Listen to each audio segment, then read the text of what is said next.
مسلمانوں کی غمخواری، ایمانی تعلق کی قدر کرتے ہوئے دوسرے مسلمانوں کی غمخواری کرنا، ان کے دکھ اور پریشانی کو اپنا دکھ اور پریشانی سمجھنا اور اپنی طاقت کے مطابق اسے دور کرنے کی کوشش کرنا رب تعالیٰ کا حکم بھی ہے، جان عالم صلی اللہ علیہ وآلہ وسلم کی سنت بھی ہے، ایمان کی عظیم نشانی بھی ہے اور محبوبان خدا کی ریت بھی ہے، اسوہ نبوی۔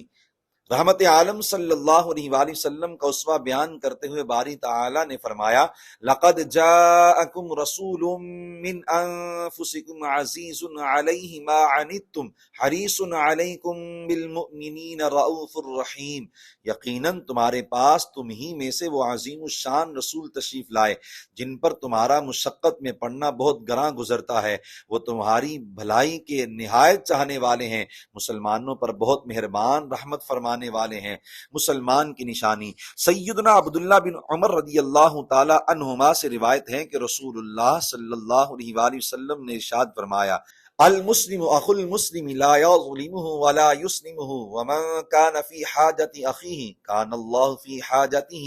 ومن فرج عن مسلم كربة فرج الله عنه كربة من كربات يوم القيامة وَمَن سَتَرَ مُسْلِمًا سَتَرَهُ اللَّهُ يَوْمَ الْقِيَامَةِ، یعنی مسلمان دوسرے مسلمان کا بھائی ہے، نہ اس پر ظلم کرے نہ اسے یعنی دشمن کے ہاتھوں میں یا مصائب میں بے یار و مددگار چھوڑے، اور جو اپنے مسلمان بھائی کی حاجت پوری کرنے میں مشغول رہتا ہے اللہ تعالیٰ اس کی ضرورت پوری فرماتا ہے، اور جو کسی مسلمان کی یعنی ایک معمولی دنیاوی مصیبت و پریشانی دور کرے اللہ تعالیٰ اس سے قیامت کے دن کی بڑی پریشانیوں سے کوئی پریشانی دور فرما دے گا، اور جو شخص کسی مسلمان کا پردہ رکھے اللہ تعالیٰ دنیا کے ساتھ ساتھ قیامت کے دن بھی اس کی پردہ پوشی فرمائے گا۔ محبوبان خدا کی سنت، محبوبان خدا کی سیرتوں میں ایمانی رشتہ کی قدردانی کے ایسے حسین واقعات ملتے ہیں کہ انہیں پڑھنے سننے سے عقل دنگ رہ جاتی ہے۔ نبی کریم صلی اللہ علیہ وآلہ وسلم نے مکہ مکرمہ سے ہجرت کر کے آنے والے صحابہ اور مدینہ منورہ میں میزبانی کرنے والے صحابہ رضی اللہ عنہم کے درمیان بھائی چارہ قائم فرمایا۔ سیدنا عبد الرحمن بن عوف رضی اللہ تعالیٰ عنہ کو سیدنا سعد بن ربیع رضی اللہ تعالیٰ عنہ کا بھائی بنا دیا۔ سیدنا سعد رضی اللہ تعالیٰ عنہ نے اپنے بھائی سیدنا عبد الرحمن رضی اللہ تعالیٰ عنہ سے کہا، انی اکثر الانصار مالا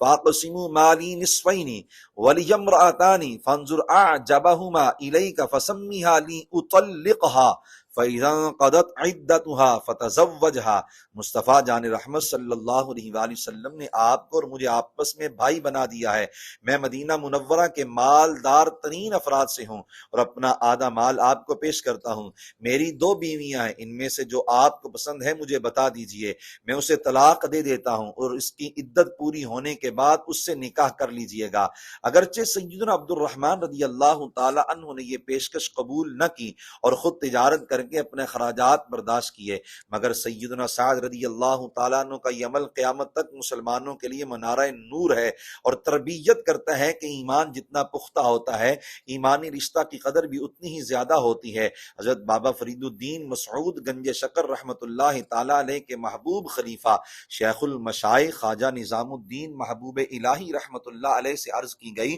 لوگ کہتے ہیں کہ آپ کو بہت ہی فراغ باطنی یعنی دلی سکون حاصل ہے، آپ کو اس دنیا کی کوئی فکر ہی نہیں۔ آپ نے تو فرمایا، آن قدر غم و اندوہ کے مراست ہیچ کسرا دری جہانیست، زیرا کے چندی خلق می آین و غم و اندوہ خیش می گوین، آ ہما بر دل و جانے من می نشیند، عجب دلے باشد کے غم برادر مسلمان بشنود و در وے اثر نہ کند، یعنی جس قدر غم اور پریشانی مجھے ہے اس جہاں میں کسی کو بھی نہیں ہوگی، کیونکہ میرے پاس اتنی زیادہ مخلوق آتی ہے اور اپنا دکھڑا سناتی ہے، سب کی پریشانیوں کا بوجھ میرے دل و جان پر آتا ہے۔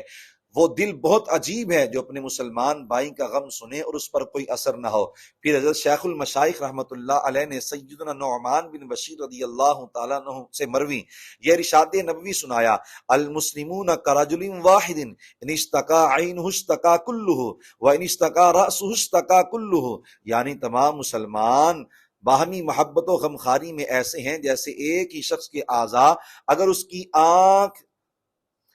میں تکلیف ہو تو پورا جسم بیمار ہو جاتا ہے، اور سر میں تکلیف ہو تو بھی پورا جسم متاثر ہوتا ہے۔ انسان کے اعضاء اگرچہ مختلف ہیں مگر روح ایک ہی ہے، چنانچہ ایک عضو کو تکلیف ہو تو پورا جسم تکلیف میں ہوتا ہے۔ یوں ہی تمام مسلمانوں کا آپس میں ایسا تعلق ہونا چاہیے کہ ایک مسلمان مصیبت میں ہو تو سب بے قرار ہو جائیں، کیونکہ سب کا رب بھی ایک ہے اور نبی مکرم صلی اللہ علیہ وآلہ وسلم بھی ایک ہی ہیں۔